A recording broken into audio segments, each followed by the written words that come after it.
पुढे घेऊन आम्हाला जायचंय। 4 तारखेला आम्ही पुण्यामध्ये पण आंदोलन करतोय, उद्या नंदुरबार मध्ये पण आमचं आंदोलन होत आहे। ही सगळे आंदोलन करत असताना आदिवासी समाज एकत्र आहे, दलित समाज एकत्र आहे, सर्व जाती समाज धर्माचा समाज एकत्र आहे। विशेष करून भाजपच्या लोकांनी सुद्धा टोपीचंद गडुळकरचा निषेध केलेला आहे की त्यांच्यामुळे त्यांची प्रतिभा मलिन होते।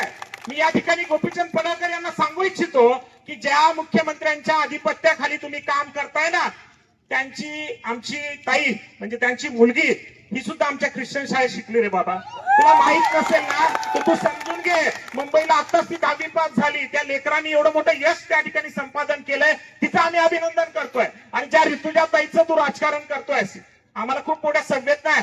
जर कुठं ना कुठं आम्ही त्या ऋतुजा ताईचं ख्रिश्चनिटी अटॅच असेल ना तर आम्ही तुला ओपन चॅलेंज करतोय, तुझ्या हिंमत असेल तर एसआयटी चौकशी लाव, सीबीआय चौकशी लाव आणि ती चौकशी लावून काय दूधचं दूध पाणीचं पाणी होऊन जाऊ दे, कारण कायद्यापुढे कोणीच मोठा नाही, कायद्यापुढे कोणती जात श्रेष्ठ नाही। आम्ही ओपन चॅलेंज करतो, आम्ही खूपदा सांगितलंय की तुम्ही सीबीआय चौकशी लावा सर, एसआयटी चौकशी लावा, तुम्हाला जे लावायचं ते लावा, पण याची चौकशी पारदर्शक पद्धतीने झाली पाहिजे। त्याचं राजकारण करून ख्रिश्चन समाजाला बदनाम करण्याचं काम एक गोपीचंद पडळकर करताय, मला ते अतिशय निषेधार्ह आहे। त्यामुळे त्यांचा आम्ही जाहीरपणे या ठिकाणी निषेध व्यक्त करतो आणि आम्हाला खात्री आहे नगर जिल्ह्यामध्ये माननीय जे काही लोक आतापर्यंत बोलत होते आपल्याविषयी, त्याविषयी सुद्धा माननीय अजितदादांनी सुद्धा बऱ्यापैकी आपल्या बाजूनी भूमिका घेतलेली आपल्याला पाहायला मिळते आणि अल्पसंख्याक आयोगाची नोटीस सुद्धा त्यांना निघालेली आहे। त्यामुळे न घाबरता अतिशय सक्षमपणे आपण या भारताचे नागरिक आहोत, या समाजामध्ये राहणारे आपण घटक आहोत आणि कोणालाच घाबरायचं कारण नाही, कारण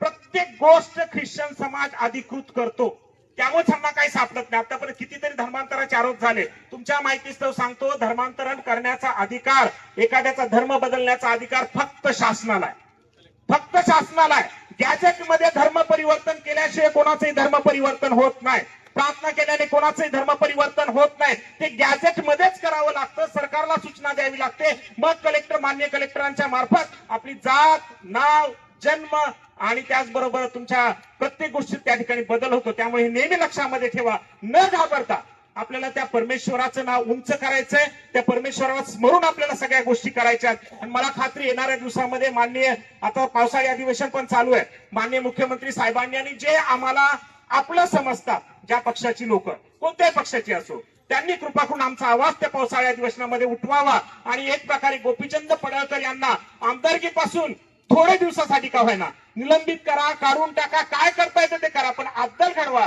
तर त्यांनी सांगितलं तुमच्या प्रभू येशू ख्रिस्ताला सांगा, आम्ही आमच्या प्रभू येशू ख्रिस्तालाच सांगणार आहोत, आम्ही प्रार्थनाच करणार आहोत की परमेश्वरा यांनी तुला